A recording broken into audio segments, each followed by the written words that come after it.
Hey mama, welcome to the podcast. My name is Jocelyn, and if you are following along week by week, you are 39 weeks pregnant. Congratulations, you are full term. Let's jump into today's episode to find some of the details on what is going on in your body and with baby, and also some things to look out for. Hi, I'm Jocelyn, fellow mom of 5 and host of the Positivity in Pregnancy and Motherhood podcast.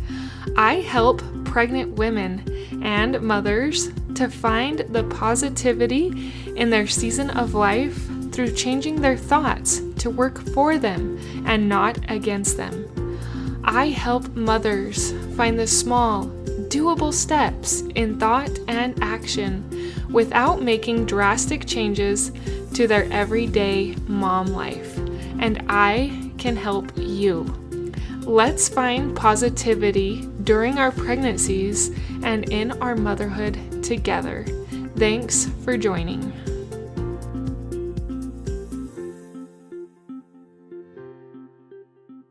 I am Jocelyn, a fellow mom of 5, and I encourage women to find positivity during pregnancy. It is a very difficult season of life, or at least I found it to be very difficult. And I imagine if you are listening to this podcast that you have found there to be very difficult times of pregnancy. And this third trimester, this last little stretch, can be very difficult. So we will jump into some of the changes happening with baby in your body. But then I will give you some mindset tips to help you through some of these difficult times that you may be going through right now, or that will be shortly coming up with labor and delivery. Baby at 39 weeks can be anywhere from 7, 8, 9 pounds and still usually around 20 inches. Now, every baby's going to be a little bit different, and you'll never know exactly how much they weigh until they are born. I know I talked a little bit about ultrasounds last week, but they are not very accurate yet at predicting the true weight of your baby. Baby is about the size of a jackfruit. Now, if you're in the northern hemisphere, I did not know what a jackfruit was until I had met my husband, and he told us what a jackfruit was. So look up what a jackfruit is, kind of an interesting, more tropical area fruit, but baby is about that size. Baby knows when their brain function, their lungs, and their fat stores are sufficient to survive outside the womb. So if you are able to, if there's no medical necessity standing in the way, it's best to let baby and your body decide when labor and delivery is going to happen. Now, I do realize that there are medical emergencies and medical necessities that you just can't wait. I actually have been one of those medical necessities that I could not wait for my body to go into labor and delivery. If we had waited, I would have died. Same with my baby. And gratefully, with modern medicine, we both did not die. We both survived. So I do realize that that happens, and realize that if that is happening to you, that it's okay. It is okay. We have amazing things with modern technology to help, and it will be okay. It's hard that if you feel like you're planning on going into labor naturally and it just doesn't happen, it can be discouraging mentally. But do your best to stay calm. I talked about that last week, about how panicking doesn't help, and ways to breathe through that so that you don't sit in that panic. So do your best to live those tips if circumstances suddenly change for you. I want to talk about some of the things that are coming up. So I did mention this a little bit last week, but I wanted to give a little bit more details on it this week. If you've got little ears that you don't want to hear, I'm just going to be talking about a cervical exam. So pop your earbuds in if needed. A cervical exam is where your provider places 2 fingers into your vagina to find your cervix. Now, they'll usually want to do this around 39 weeks and suggest you do it to see if you're dilated at all. Now, dilation does not tell you how soon you're going to go into labor. And it can be actually uncomfortable and painful. For me, it was super uncomfortable because my first doctor doctor for my babies, was a boy. And I was very concerned that I didn't want him to be down there. And I don't know why I went with a boy doctor if that concerned me so much, but nonetheless, he was the doctor I had, and that was very nerve-wracking, and I did not like that. And you might be like that as well. Something that I had to tell myself was, he has seen it all. He is a baby doctor. He's seen it before. It's not something to be overly concerned about, or just, I don't know. There's a lot of things you could go into there, but we won't go there. Towards the end of my pregnancies, I actually switched over to a girl doctor. I was more comfortable telling girl doctors symptoms I was really having, and I feel like they could relate because they had been through it. Nonetheless, that's not a reason to change your doctor, but just know that if you are uncomfortable with a boy looking down there, that's what a cervical exam is, and that's what might happen. I mean, that is what will happen. So just something to be aware of. And like I said, those thoughts that the boy doctors had seen it all had kind of just let me put it out of my mind that it was okay to let go of that. This was for the health of my baby. So the other thing about this, though, that I did not know at the time, and I now know better, is that these exams, cervical exams, are optional. You don't have to do them. And I mentioned that last week, that with my 5th baby, I don't think I did one at all. So if you don't want it, you don't have to get it. It's always a good one. If you are going into labor and going to the hospital, though, they do usually check your cervix. So keep that in mind. Around 39 weeks, some doctors will want to schedule an induction, and you might want to schedule an induction,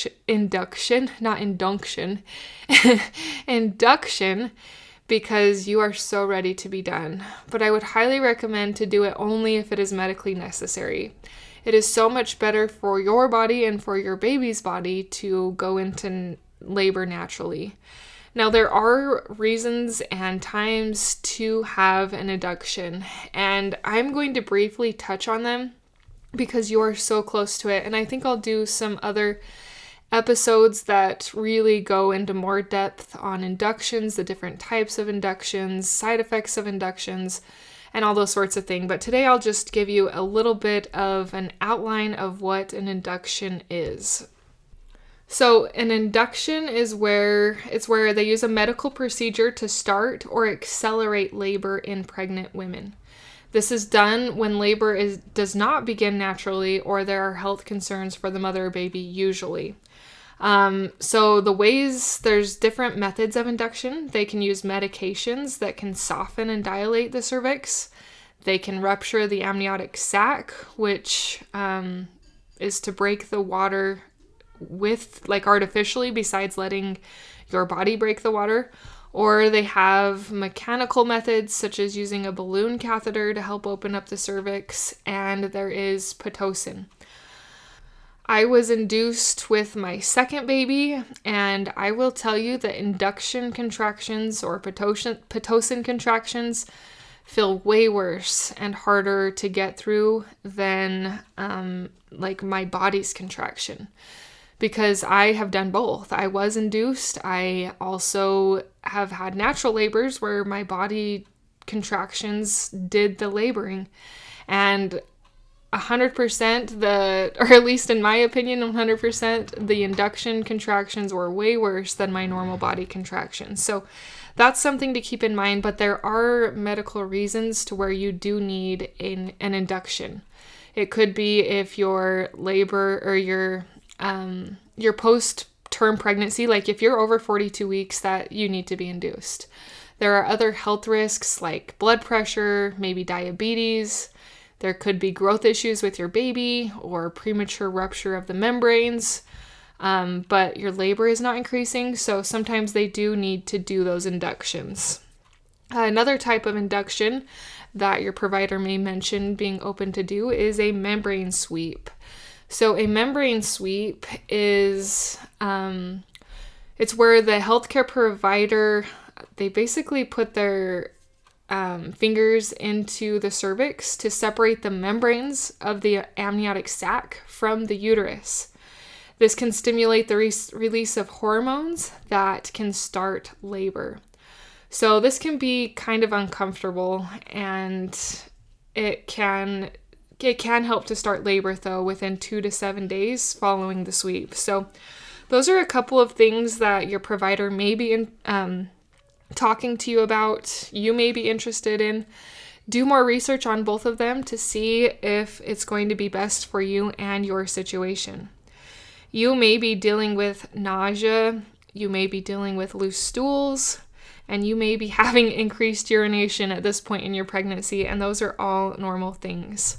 Smile, mama, you are almost done. Don't forget to smile at yourself. When you see yourself in a mirror, don't forget to smile. If you're starting to see vaginal discharge or bloody show, this means that your labor is probably only a couple days away. So if you're starting to get that, things are getting closer. I wanted to give you a tip that I heard from Margaret. I think her name's Margaret Matheny or something like that. I'll see if I can link the video below. She has done some natural births and deliveries, and I liked her videos on the natural births that she had done. And in one of them, she had talked about a course she had taken, and I don't remember the course. But in that course, it had talked about being like a buffalo. So we're getting more into the mindset tip now. You're like, what the heck does a buffalo have to do with pregnancy? So she mentioned that buffaloes go towards the storm and they get through it. And that's kind of what you want to do when it comes to pregnancy. When it comes to the contractions, you don't want to try and resist. You want to relax. You want to get through it without resistance, without, what's the word I'm looking for? Without too much like resisting those contractions. Now they are painful, and it does feel like really tight cramping, and it can hurt, like it does hurt. But as you relax, it actually relax and breathe. It allows your body to actually do the work that it needs to move your baby down. If you tense up, panic, and like almost fight the contractions, it's going to be harder to get through the quote unquote storm of delivery, which I don't know if the storm is the right way to put it, but they call it labor and delivery for a reason. You are laboring. It is work and it is hard.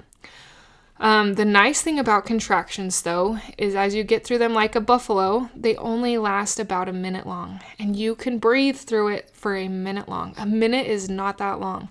And that's one of the things that I told myself. A minute is not that long. When you start getting to a point where you feel like you can't do it, and they're just getting too intense and too close together, you are almost done, mama. Your baby is almost here on this earth. And I did feel like that with my 4th birth. She was all natural, but it was more traumatic than my 5th birth. But even towards the end of that 5th birth, there was a little bit there at the end where I didn't think I could do it. And you will reach that point too, but your baby is so close and you can do that. One thing I do want to recommend that is not a mindset tip, but more a physical tip, is when you start having contractions is to use a contraction timer app. There's some free ones out there. I just used a free contraction timer app, and it helped me to know how close they were and how long they were lasting. And it is super good to know for if you're going to the hospital, if they're getting closer together, when you need to go to the hospital, and how long they are. And you'll realize that they are usually around a minute. So that is really nice to have. But when it comes to laboring and delivery, mostly with the contractions, be a buffalo. Go through that storm. Get through that contraction by relaxing instead of tensing up. Mama, you are doing this. And if you're not feeling contractions yet, I encourage you to pick any of my other mindset tips to help you through, whether it be breathing, whether it be using your 5 senses to notice what is around you so you stop thinking and dwelling on the negative and worrying, whether it's smiling at yourself, whether it's using gratitude, pregnancy-specific affirmations, or changing the negative to the positive. There are so many mindset tips that you can use to help you find positivity in this pregnancy, even though you're so close to being done. And if you want more, I have my little course. It's called the Morning Sickness Mini Course for Mental Health. And if you want some specific ones that you can listen to help get you through these last week or two, that course is there. Otherwise, listen to this podcast and implement those things into your mind to help you to have more positivity for this last little stretch. You are amazing, Mama.